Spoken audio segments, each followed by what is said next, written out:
World War II was a battlefield of tanks, planes, and artillery, but hiding beneath all the big machinery were some of the strangest improvised weapons soldiers ever carried. When gunfire jammed, ammunition ran dry, or patrols collided at point-blank range, troops reached for whatever was in their hands, even if it wasn't technically a weapon at all. And in more cases than you'd believe, soldiers grabbed gardening tools. Yes, actual tools meant for digging vegetable beds or trimming hedges became brutal battlefield killers. Some were improvised, others officially issued, and a few were so deadly they were later banned.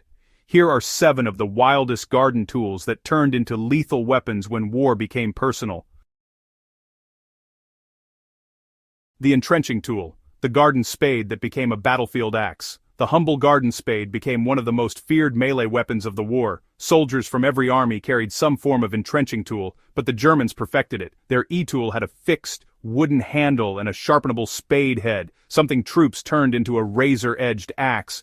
Why it became deadly. Perfect weight for swinging, could cleave through helmets, easy to sharpen along one side, legal to carry everywhere. Soviet and German soldiers used these sharpened spades during trench raids, night assaults, and ambushes in Stalingrad's rubble. In many close-quarters fights, the shovel was more feared than the bayonet. The hedge clippers. From gardening shears to silent killers. In the tight hedgerows of Normandy, U.S. troops needed tools to cut through thick greenery. Standard hedge clippers became common, until soldiers began to realize they had another use. A heavy pair of steel shears could break bones, cut wires, snap small locks, silence an enemy with a single downward strike. Though not designed as weapons, MPs discovered more than a few pairs carried for personal protection. The pickaxe, the miniature garden pick turned skull crusher. Small gardening pickaxes, light handheld versions of the miner's pick, found their way into countless supply depots. Engineers and sappers used them for digging out mines, prying open crates, or carving out foxholes. But, in hand-to-hand combat, they were terrifying. Why troops used them. The pointed end could pierce helmets, the flat end crushed bone. Close-quarters fortification fighting made them ideal. In Italian mountain warfare and Pacific jungle tunnels, the pickaxe became a brutal fallback weapon when rifles were too long to maneuver. The machete, a jungle tool that became a battlefield legend. The machete wasn't invented for war, it was meant for cutting brush, clearing paths, and yes, agricultural work. But in the Pacific Campaign, it became a decisive close combat weapon. Why it excelled: light, fast, and durable, perfect in tight jungle terrain. Slash and thrust capability. Free, since engineers already carried them. Both U.S. Marines and Japanese soldiers used them in ambushes, patrol clashes, and sudden night assaults. Many GIs filed their edges sharp enough to split bamboo, or bone.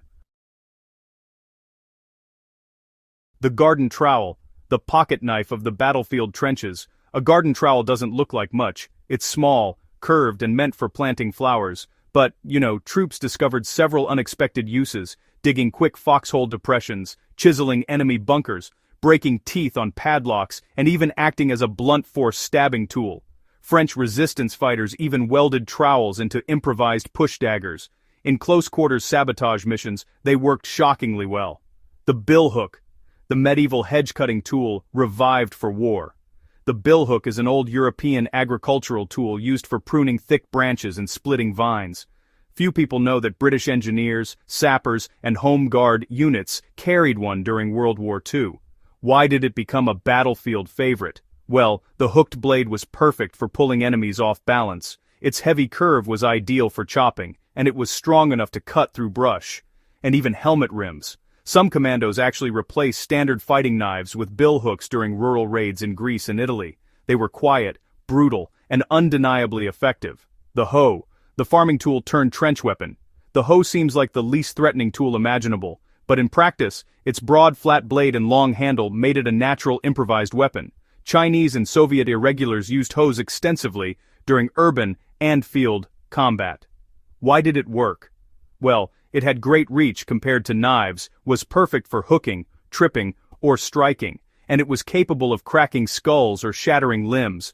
Some guerrilla units even filed their hoes into sharp wedge blades, turning them into battle-ready polearms. Against lightly protected troops, they were just devastating.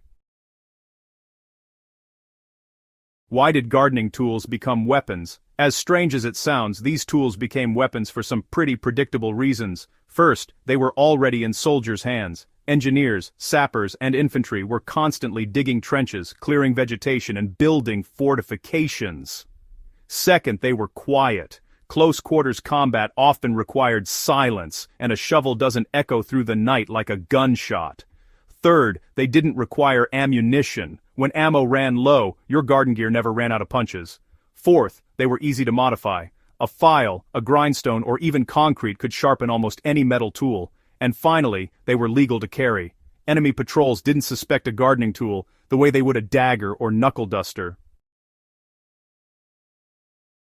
The overlooked brutality of improvised battlefield tools. These garden tools weren't glamorous, they weren't issued with heroic speeches or printed in propaganda posters, but when the world burned and the fight got personal, they became the raw, primitive tools of survival. In World War II's most chaotic moments, soldiers didn't fight with strategy, they fought with whatever was within reach, and sometimes that meant the same tools they once used to tend gardens, not wage war.